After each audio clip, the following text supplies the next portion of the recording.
Olá pessoal, tudo bom com vocês? Anderson Rander aqui, sejam bem-vindos ao meu canal. Eu trouxe nesse vídeo algumas dicas para que vocês organizem melhor o trabalho acadêmico de vocês. São dicas gerais, eu misturo algumas relativas a artigo, com TCC, com dissertação e tese, certo? Algumas são relativas, na verdade, três dicas aqui eu trago em relação à escrita e algumas outras em relação ao gênero em si, a organização deste. Primeira questão. Pessoal, evite linguagem metafórica no texto acadêmico de vocês.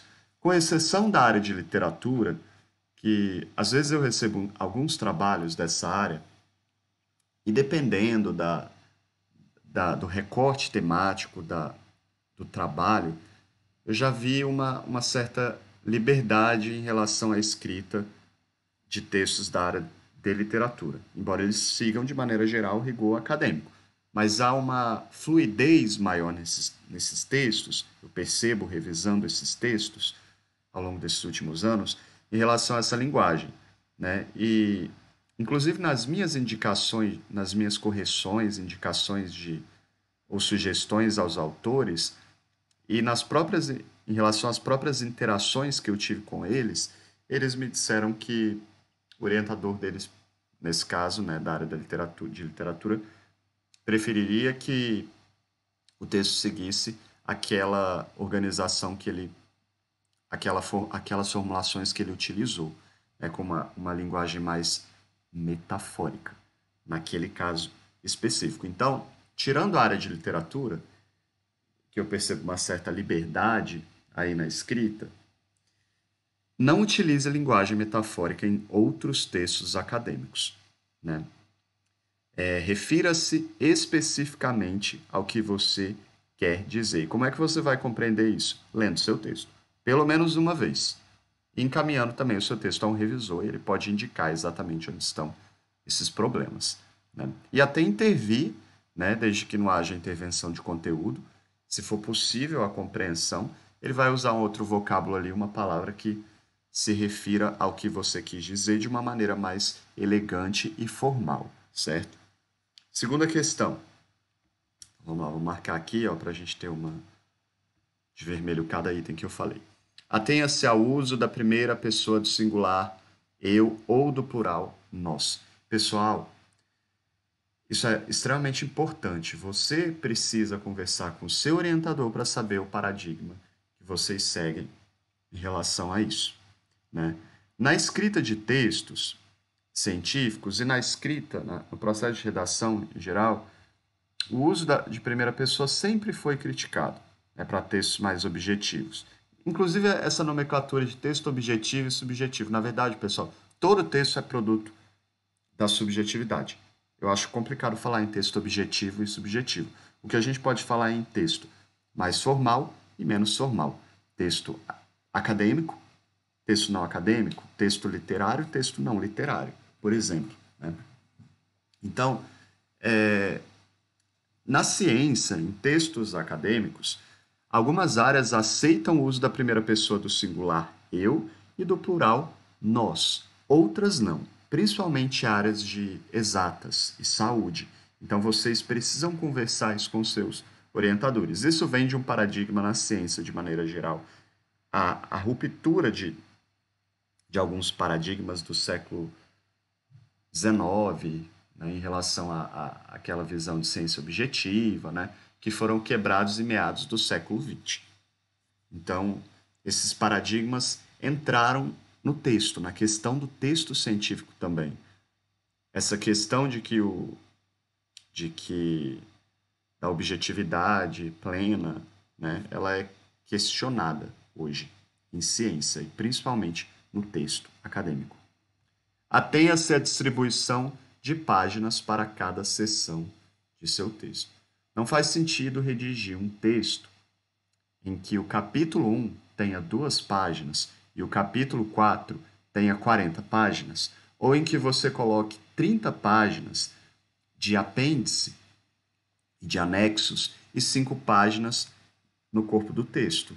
Imagine que seja, por exemplo, um artigo, né? Outro dia eu recebi aqui um trabalho para revisar e ele tinha, era um artigo científico, 10 páginas de anexo e 10 páginas de texto, de elementos textuais, pré-textuais. Não faz sentido, né? A quantidade de anexos e apêndices no texto ao final não pode ser maior ou igual à quantidade de páginas ao longo do trabalho. Parece que você está enchendo linguiça e não faz sentido algum, porque você precisa peneirar a informação que você trará no apêndice e no anexo. Então, cuidado. Resumos. Pessoal, para artigo científico, 250 palavras. Isso daqui é uma convenção da BNT, mas eu acho interessante trazer como como argumento geral aqui para a gente organizar os melhor trabalhos acadêmicos. E TCC, dissertação e tese, 500 palavras. Não extrapole esse número, né? Pode ser menos, né? Mas assim, o máximo seria esse número. Abstract. Pessoal, quando vocês traduzirem o resumo de vocês devem... Geralmente a gente modifica muita coisa no resumo, né? Então deixem para fazer a tradução ao final, após todas as alterações no resumo. Ocorre, às vezes, eu percebo, que a redação do abstract está diferente da redação do resumo, porque às vezes o autor alterou o resumo, mas não alterou o resumo em língua inglesa, né? Ou em outra língua. E isso é um problema no texto. Falando em problema, coloquei aqui um excesso de marcação, porque eu coloquei tanto itálico, negrito, vamos deixar só em negrito e pronto. Isso, inclusive, é uma crítica ao texto de vocês. Cuidado com esses excessos, né? Não saiam marcando sem que haja necessidade esses destaques. Por exemplo, aqui eu coloquei negrito. Isso não é um texto acadêmico, né? Isso é um... Aqui tem algumas formulações, algumas frases, né, soltas aqui que eu utilizei para organizar o meu pensamento, como se fosse um esquema mesmo, né? Algumas orações, né? Então, vamos lá. Lista de tabelas, figuras e gráficos são realmente necessárias? Por que eu digo isso? Se você só tem primeiramente, para a BNT, tabelas, figuras, as listas não são obrigatórias. Então, se você tiver um trabalho carregado de tabelas, de figuras, faz sentido fazer uma lista. Se não, se você tem apenas uma tabela no trabalho e nem tem figura, para que você vai fazer uma lista de uma tabela, pessoal? Né? Atenção a esse quesito. Organize siglas e abreviaturas ao longo do texto. Você precisa verificar o seguinte em relação a isso. Se você tem uma lista de siglas no seu trabalho e de abreviaturas, você não precisa repetir por extenso ao que essa sigla se remete ou ao que essa abreviatura se remete, porque já há uma lista especificando isso. Se você não fizer essa lista, eu sugiro que a primeira ocorrência seja sempre especificada por extenso. Por exemplo, você utilizou aqui o UNB, por exemplo, aqui, ó, Universidade de Brasília. Espera que meu teclado aqui está desconfigurado. De Brasília. Então, todas as primeiras ocorrências, eu sugiro que você siga uma lógica de organização. Você pode colocar entre parênteses, como eu fiz aqui, ou você pode utilizar uma meia risca, né?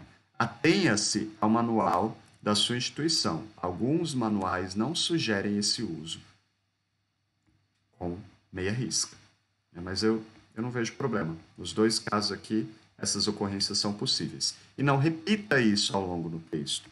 Então, se na primeira ocorrência você especificou por extenso, na ocorrência posterior, você utiliza apenas a sigla, certo? Ou a abreviatura a qual você se refere.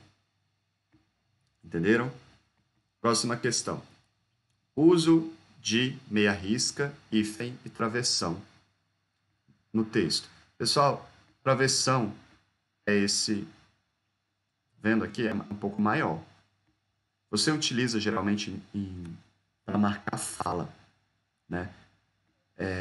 Cuidado, porque os seus dados coletados de entrevista, você não vai organizar. Eu não vejo organização desses dados em trabalhos acadêmicos com travessão.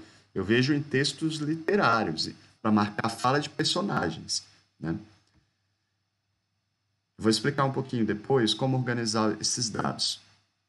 Eu tenho um vídeo aqui também no canal, vocês podem acessar falando sobre essa organização. O if ele é mais usado para separar palavras, né? Nos casos em que o hífen não caiu. A maioria desses casos caiu esse uso. Vocês têm que se ater aí ao novo acordo ortográfico. E a meia risca, ela é utilizada, por exemplo, para esse tipo de marcação aqui, por exemplo. Tabela 1. Gente, aqui não coloca hífen, não. Aqui é a meia risca. É esse sinal aqui, ó.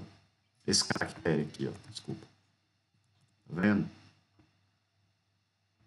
Então, e para, por exemplo, esse outro caso aqui, Universidade de Brasília.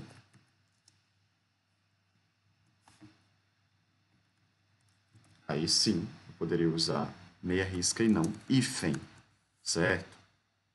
Hífen é mais para separar palavras. Outra questão. Aí tem uma questão. Se você... Eu vejo muito variação desses usos. Então, tem gente que coloca assim, tabela 1, aí coloca aqui meia risca. Aí, tabela 2. Aí coloca hífen. Entendeu? É preciso uniformizar esses usos. Próxima questão.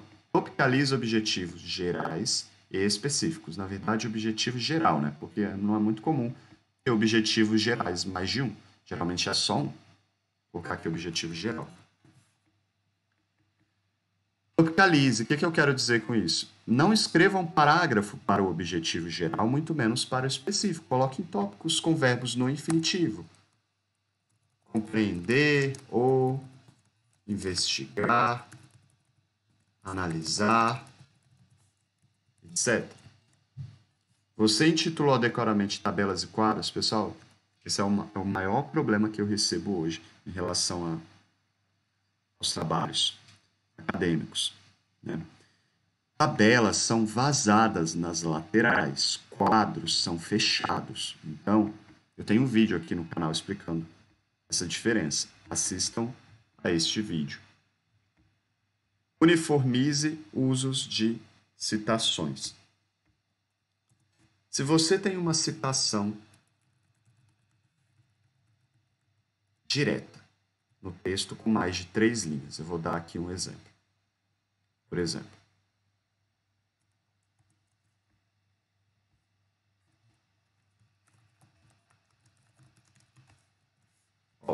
eu vou escrever aqui de maneira só para exemplificar mesmo, pessoal, para vocês.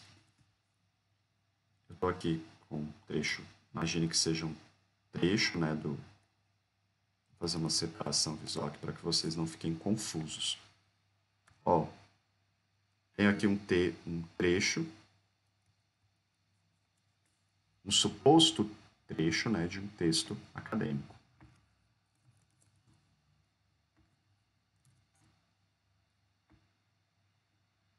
E tenho aqui uma citação com mais de 3 linhas.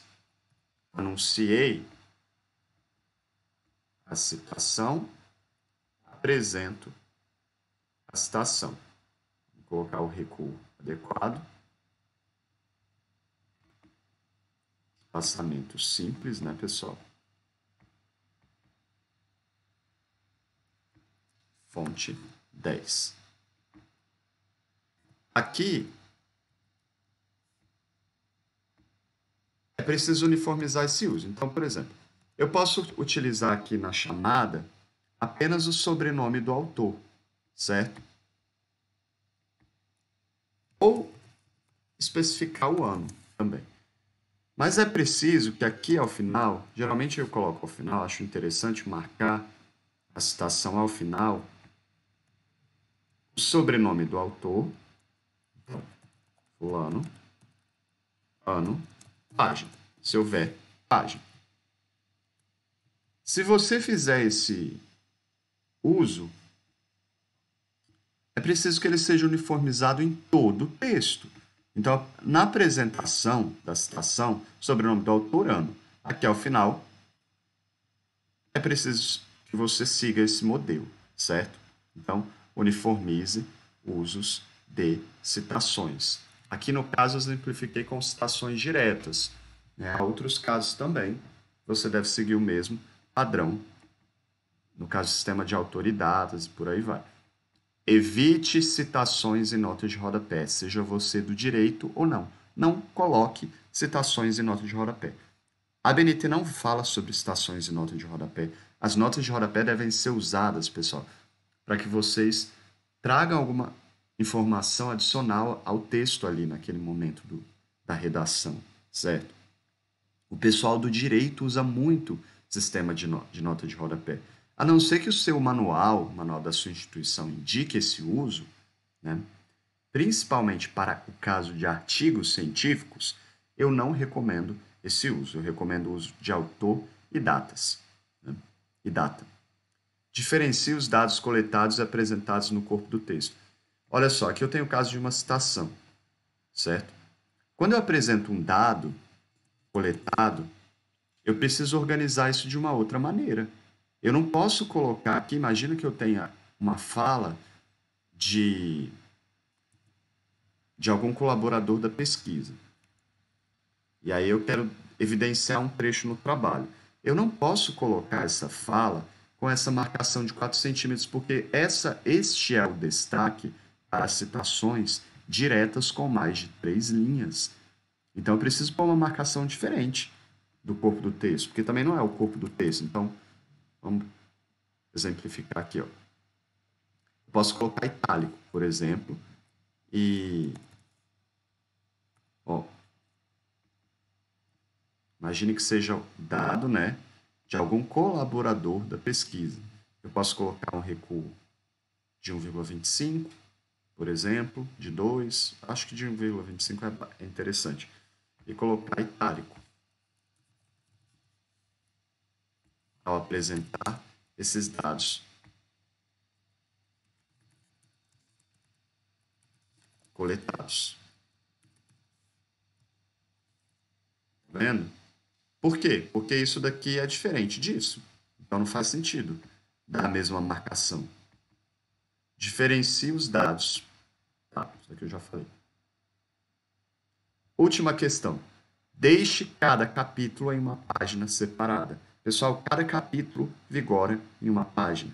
No caso de artigos científicos, você pode distribuir em uma mesma, cada seção do texto, né, dar continuidade. Né? Agora, no caso de TCC, dissertação e tese, organize em páginas diferentes. Essa é uma lógica de organização, inclusive de livros, né? Não é legal misturar, por exemplo, aqui está o capítulo 2, ó, capítulo 1, capítulo 1, né? Vamos colocar em outra página aqui, ó, peraí. E aí, blá, blá, blá, blá, blá. Capítulo 2. Coloque capítulo 2 e os capítulos seguintes em páginas diferentes. Um abraço a todos, pessoal. Se inscrevam no meu canal, curtam o vídeo, por favor. E até mais. Tchau, tchau.